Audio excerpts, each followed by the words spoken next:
গুনাহের কারণে আজ আমার অন্তর না পাক, আমার চোখ না পাক, হাত না পাক, জবান না পাক। এত গুনাহ করিয়াও আপনার দরওয়াজা ছাড়ি নাই রে মালিক।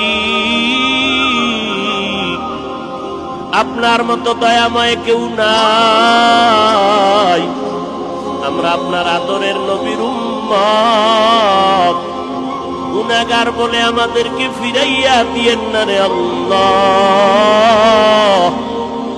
আমরা চিন্তা ভাবনা করে দেখলাম আপনার দরওয়াজা ছাড়া আর কোন নাজাতের দরওয়াজা নাই। দুনিয়াওয়ালাদের বাড়ির দরজায় তালা, আপনার রহমতের দরজা খোলা। আমরা এতগুলো মানুষ যদি দুনিয়ার কারো কাছে এইভাবে হাত জোর করে কিছু বলতাম, ওই লোকটার গেল চোখে পানি নাই।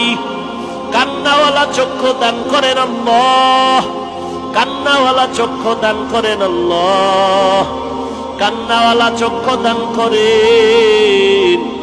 এই গুনাহ নিয়ে কবরে যেতে চাই না রে আল্লাহ।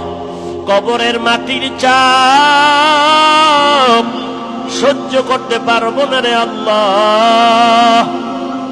মেহেরবানি করে আমাদের গুনাহগুলো মাফ করে দেন আল্লাহ। মাহফিল কবুল করে নেন, আয়োজনকারী সহযোগিতাকারীদের কবুল করে নেন, সারা দুনিয়ার মানুষকে মাফ করে দেন। আয় আল্লাহ, মহামারী থেকে আমাদেরকে চিরমুক্ত করে দেন।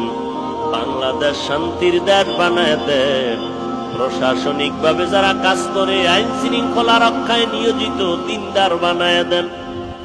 সরকার বাহাদুর থেকে সকল জনপ্রতিনিধিদেরকে দিনের খাদেম